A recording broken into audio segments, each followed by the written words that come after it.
Assalamualaikum warahmatullahi wabarakatuh. Perkenalkan, nama saya Anissa Melia Lestari, MPMF 0G020084 dari tingkat 1B. Saya akan menampilkan hasil dari observasi terhadap lingkungan sekitar tentang teori model konsep asuhan kebidanan. Video ini saya buat untuk memenuhi tugas mata kuliah konsep kebidanan dari Bunda Novianti SST MKep.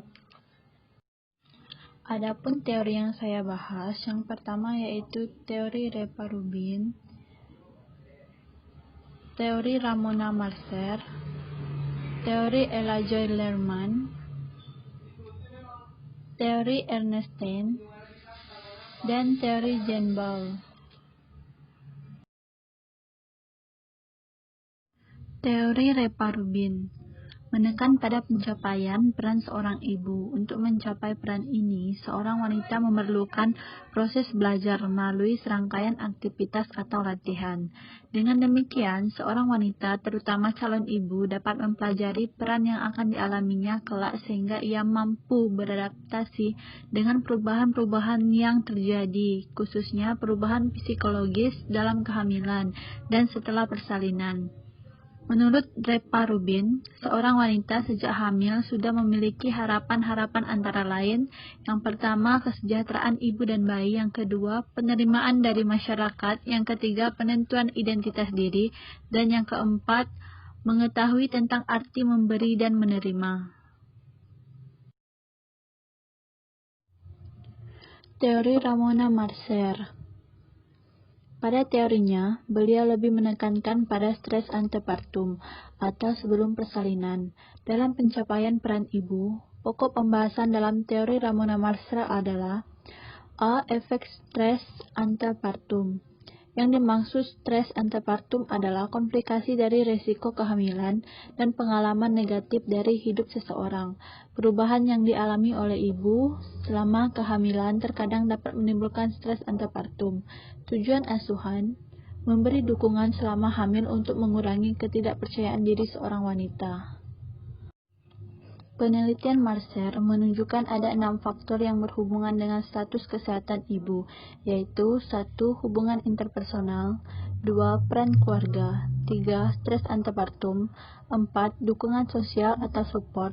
Dari faktor sosial support ini, Marcer mengidentifikasikan adanya 4 faktor pendukung, yaitu emotional support, informational support, physical support, dan apresial support. 5. Rasa percaya diri. 6. Penguasaan rasa takut dan ragu. B. Pencapaian peran ibu. Menjadi seorang ibu berarti memperoleh identitas baru yang membutuhkan pemikiran dan penguraian yang lengkap tentang diri sendiri. Marcer 1986.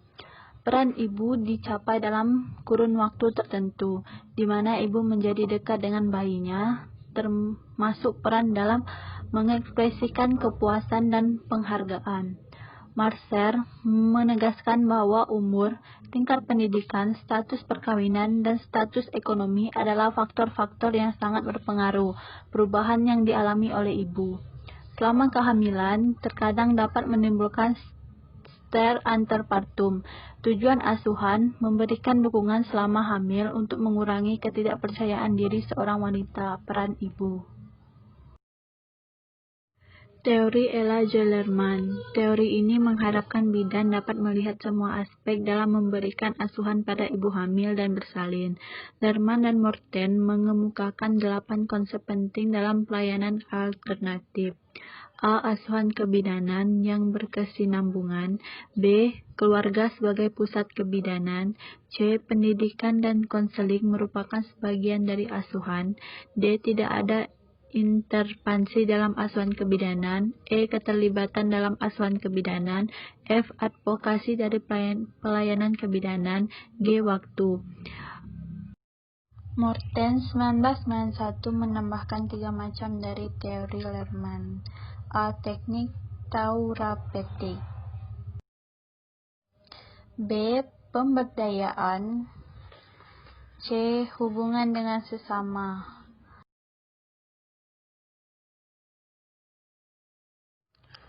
Teori Ernestine. The Agent, Midwife.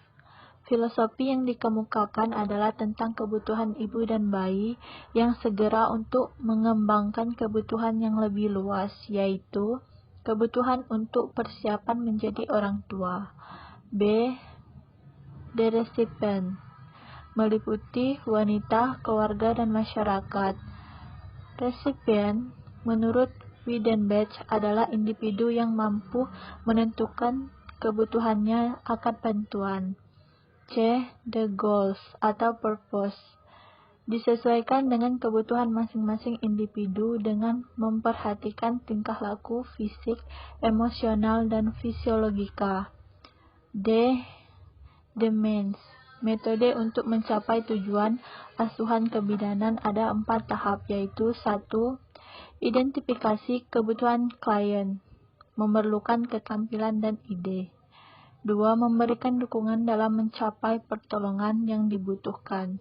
3. Memberikan bantuan sesuai kebutuhan. 4. Mengkoordinasi tenaga yang ada untuk memberikan bantuan. 5. The framework meliputi lingkungan sosial, organisasi, dan profesi. Teori Jean Paul.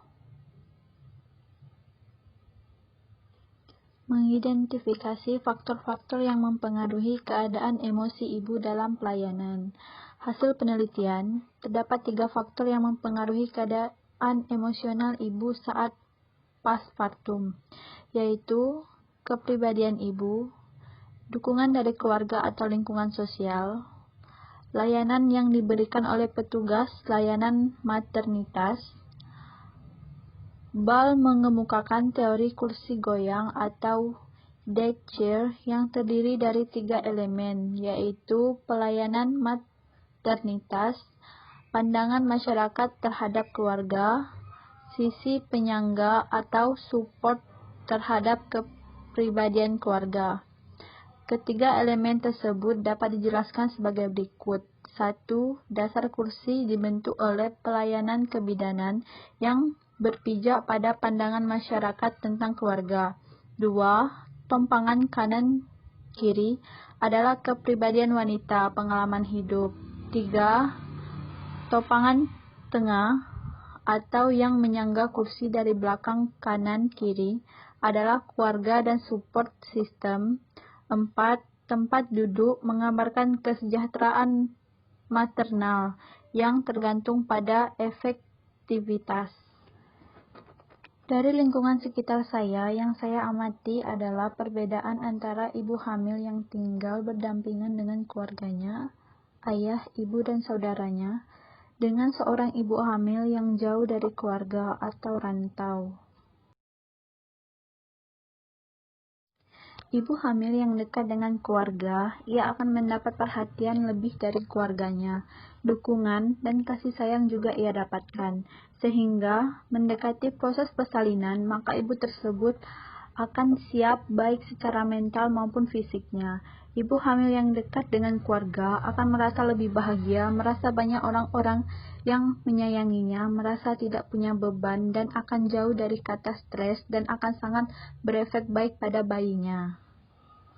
Sedangkan ibu hamil yang jauh dari keluarga cenderung akan kurangnya kasih sayang, dukungan, dan saran dari orang-orang terdekatnya.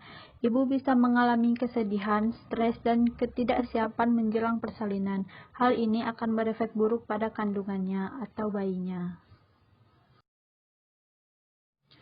Sekian video observasi dari saya. Apabila terdapat salah kata, saya minta maaf. Wassalamualaikum warahmatullahi wabarakatuh. Terima kasih. Baiklah, hanya itu saja video dari saya. Wassalamualaikum warahmatullahi wabarakatuh.